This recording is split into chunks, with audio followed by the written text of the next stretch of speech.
দর্শক, রাষ্ট্রীয় থেকে আপনাদের সঙ্গে সরাসরি যুক্ত হয়েছে। আজকে মঞ্চের পক্ষ থেকে যে প্রধান এখানে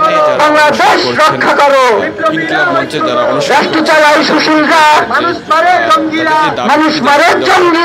লীগকে নিষিদ্ধ করতে হবে, ছাত্রলীগ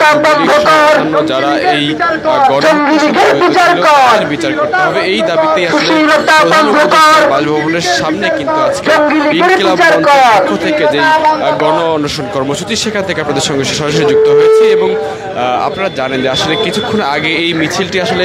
শাহবাগ থেকে যাত্রা শুরু করেছিল এবং শাহবাগ থেকে তারা আসছিলেন এবং যমুনার সামনেও এসেছিলেন, কিন্তু এখানে আসলে বাংলাদেশ পুলিশের যারা ছিল তারা তাদেরকে বাধা দেয় এবং বাংলাদেশ পুলিশের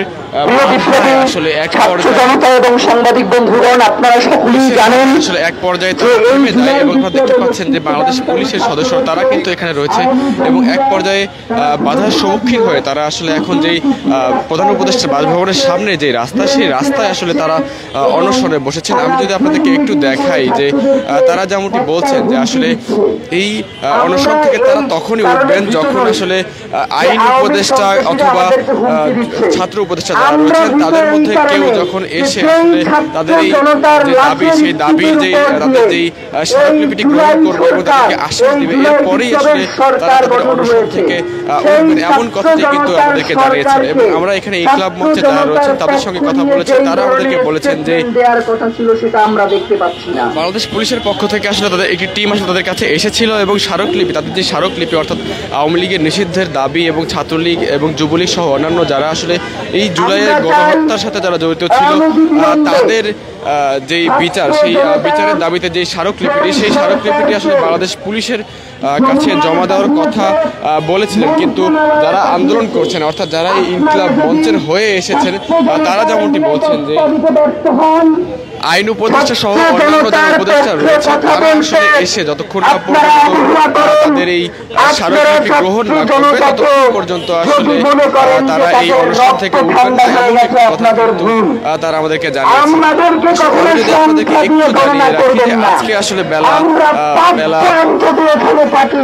12টার সময়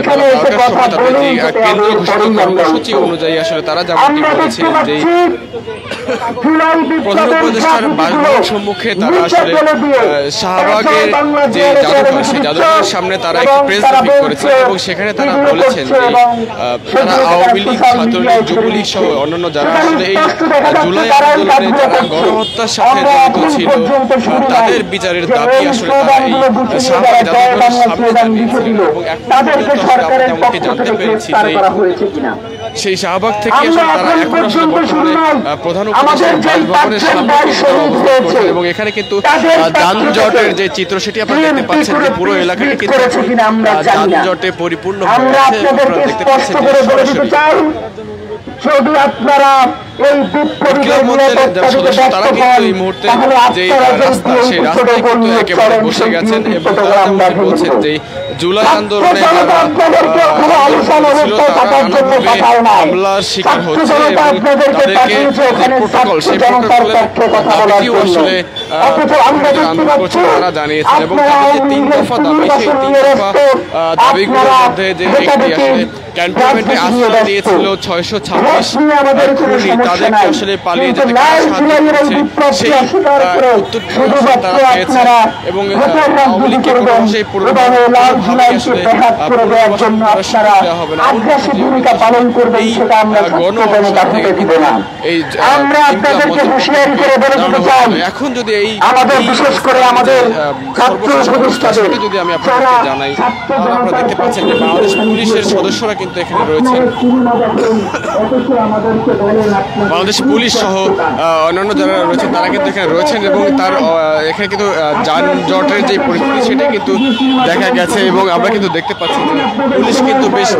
সতর্ক অবস্থানে রয়েছে এবং তার অপোজিটেই আসলে যে ইনকিলাব মঞ্চের সদস্যরা তারা তাদের যে গণ অনশন কর্মসূচি সেটি আসলে তারা চালিয়ে যাচ্ছে। যে আপনারা ওখানে বসে এখানে গণ অনশন কর্মসূচি থেকে আসলে এখানে যারা আন্দোলন করছেন, যারা অনশনে বসেছেন, তারা আমাদেরকে জানিয়েছেন কোনো যতক্ষণ না পর্যন্ত আসলে উপদেষ্টাদের মধ্য থেকে একজন না এসে আসলে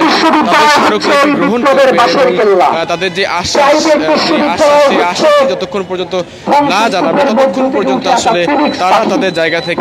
উঠবেন না, এমন কথা কিন্তু আমাদেরকে জানিয়েছেন। স্বাধীনতার সার্বভৌমত্ব যখন একদম অন্ধকার নিমজ্জিত অবস্থায় পৌঁছে গিয়েছিল, তখন তারা দর্শক আমরা ঘরে ঘরে আমাদের সংগঠন